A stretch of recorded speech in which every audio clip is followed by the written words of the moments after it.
Un œil sur les médias avec vous, Karim Yayaoui. Alors évidemment, c'est la surprise, le choc à la une des médias. Alors la surprise, c'est vrai qu'à la une des médias internationaux, eh bien Donald Trump, on ne s'y attendait pas et les titres sont assez percutants.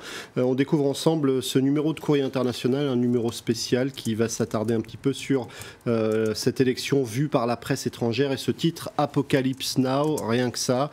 Titre tout aussi percutant mais un peu vulgaire quand même, celui du Daily Telegraph qui titre avec cette photo de Donald Trump et ces trois lettres dont j'ai pas besoin de vous expliquer le sens. Et puis Libération avec cette photo particulièrement inquiétante de Donald Trump et ce titre Trumpocalypse. Évidemment, du côté de Libé, on considère que c'est une très mauvaise nouvelle. Le Soir de Belgique titre sur le choc Trump, tandis que ce journal espagnol El Periódico titre sur que Dieu pardonne à l'Amérique. Alors sur les réseaux sociaux, les réactions sont nombreuses et notamment de ceux qui espéraient voir Hillary Clinton l'emporter. Dans l'après-midi, du côté des États-Unis, on a vu apparaître ce hashtag Not My President et cet autre hashtag Still with her, toujours avec elle, toujours à ses côtés. Et ils étaient assez nombreux à l'utiliser, faisant des parallèles parfois limites, comme cet internaute qui écrit que ce jour, le 9 novembre, c'est le premier jour le pire pour les États-Unis après le 11 septembre. Cet autre internaute, elle, lance un appel aux républicains qui demandent à ce que Trump soit respecté. Ces mêmes personnes qui ne respectaient pas Barack Obama quasiment chaque jour.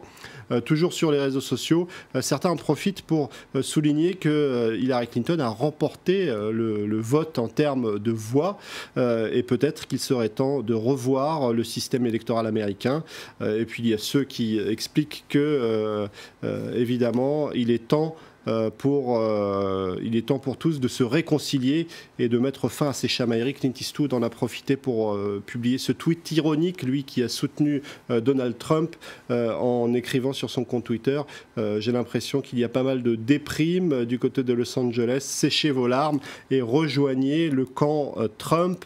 Alors ce qui est aussi intéressant, comme le souligne un certain nombre d'internautes, c'est qu'on se pose la question que serait-il passé si c'était Bernie Sanders qui avait affronté Donald Trump. En tout cas, cette image de Bernie Sanders en larmes a fait le tour des réseaux sociaux.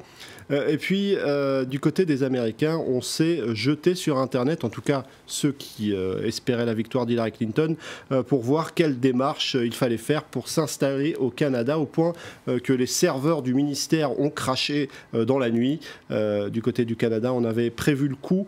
Le bureau d'intégration des nouveaux arrivants de Montréal sera ouvert exceptionnellement après le vote américain. Et puis, en parlant de ces initiatives de ces Américains qui veulent partir, il y a ceux qui veulent faire sécession.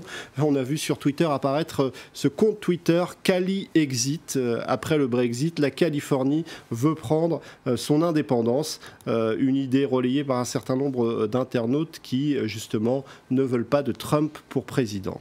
C'est une élection qui a marqué un ratage des médias et des sondeurs. C'est vrai, les médias se sont totalement trompés et un certain nombre d'entre eux font leur mea culpa. Il y en avait un tout de même qui avait prévu le coup, c'est Michael Moore. Tout le monde s'était un petit peu moqué de cette tribune publiée en janvier dernier où il expliquait que pour 5 raisons, Donald Trump allait l'emporter. Les médias n'ont pas vu les mêmes choses que Michael Moore et aujourd'hui, on reconnaît qu'on s'est trompé. Des éléments d'explication sur le site du Huffington Post où Howard Finman explique qu'une partie des Américains et leurs opinions sont passées totalement sous les radars. Les médias ont eu faux, ils ont cru comprendre les gens, ça n'a pas du tout été le cas. Il y a aussi ces sondages qui se sont lourdement trompés sur les 20 gros sites de sondages. Eh bien, ils se sont pour la plupart trompés. Seul le Los Angeles Times a réalisé ou fait réaliser des sondages qui ont présenté Trump comme victorieux depuis le mois de septembre et c'est les seuls à ne pas avoir été piégés par ces sondages. Je vous remercie beaucoup, Karim, pour votre chronique ce soir. Un œil sur les médias.